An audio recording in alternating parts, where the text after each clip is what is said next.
everyone, to Section 1 Media 2025, and I'm joined by the Sleepy Hollow football program, Coach Giuliano. Coach, I know it's only been a couple days, but how's practice been going so far? Details that you can share with us. Things are going well. It's one of those things where, we kind of see each other all summer, so I'd said to my wife, I feel unprepared because I think I'm prepared, type thing, because we have been working. We've been together for a while now, so official day one just kind of felt like another day of practice, but so far so good. That's good. Coach, the B League is a very different league this year. It's BCD. 22 teams playing at a lot of different schools.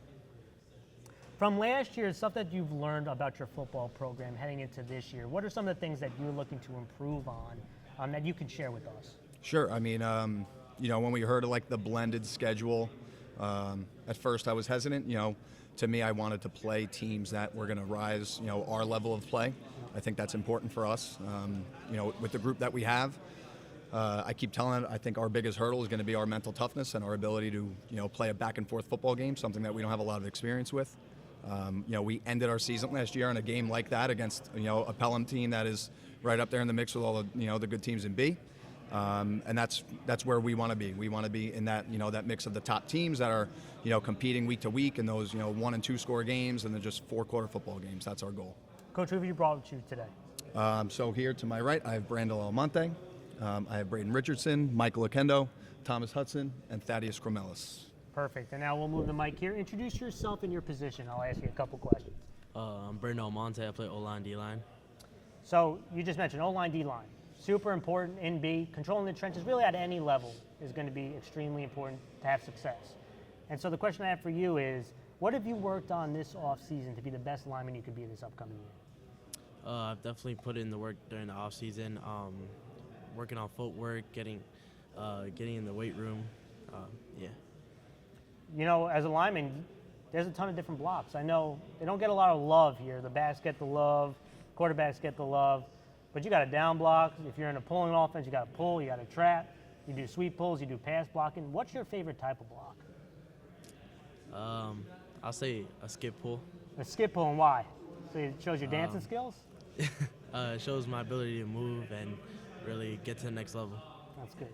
Well, thank you so much. You can pass the mic to the next. Introduce yourself and your position. Braden Richardson, running back, safety. Braden, I've been watching you a while, Braden. I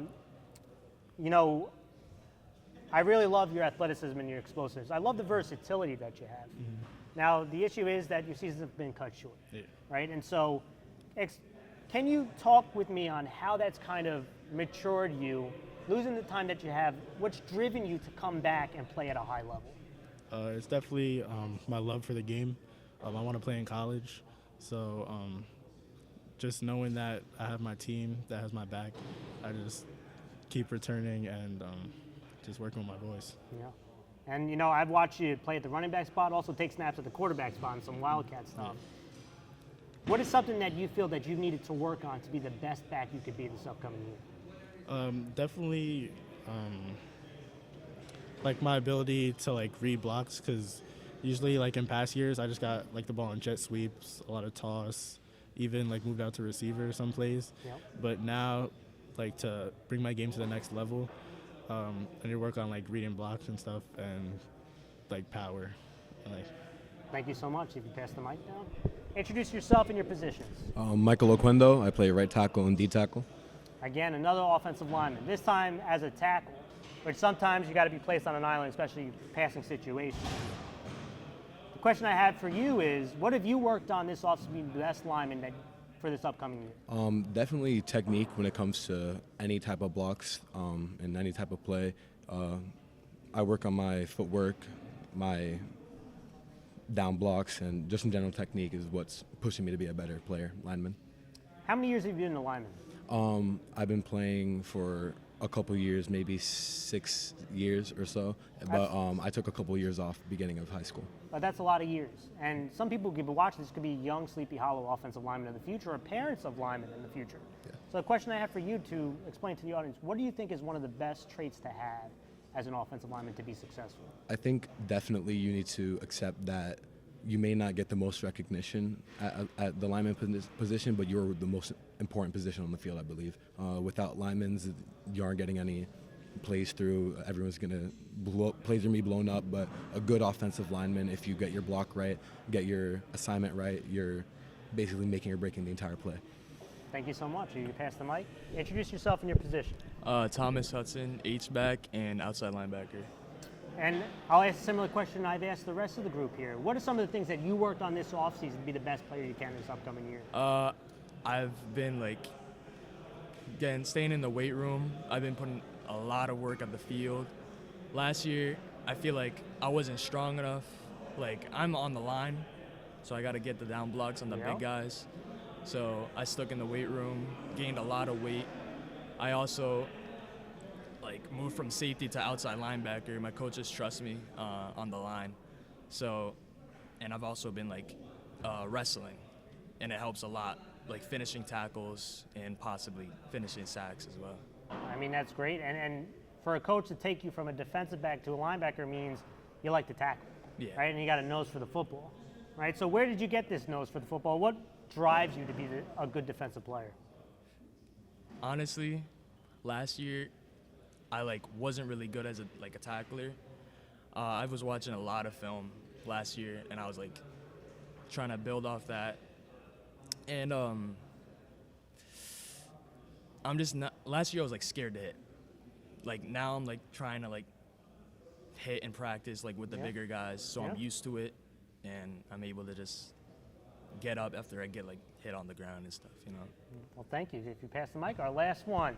Introduce yourself and your position. I'm Thaddeus Cremelis. I play guard and linebacker. I love it. All the linemen and linebackers here. This is great. Yeah. I'll ask a similar question I've asked the rest of the group. What are some things that you saw on tape that you needed to work on to be the best lineman you can be? Last year was my first year playing, my junior year, and I'm a senior now. So last year was honestly just adapting to playing football. I played hockey my whole life, and I just picked up football last year.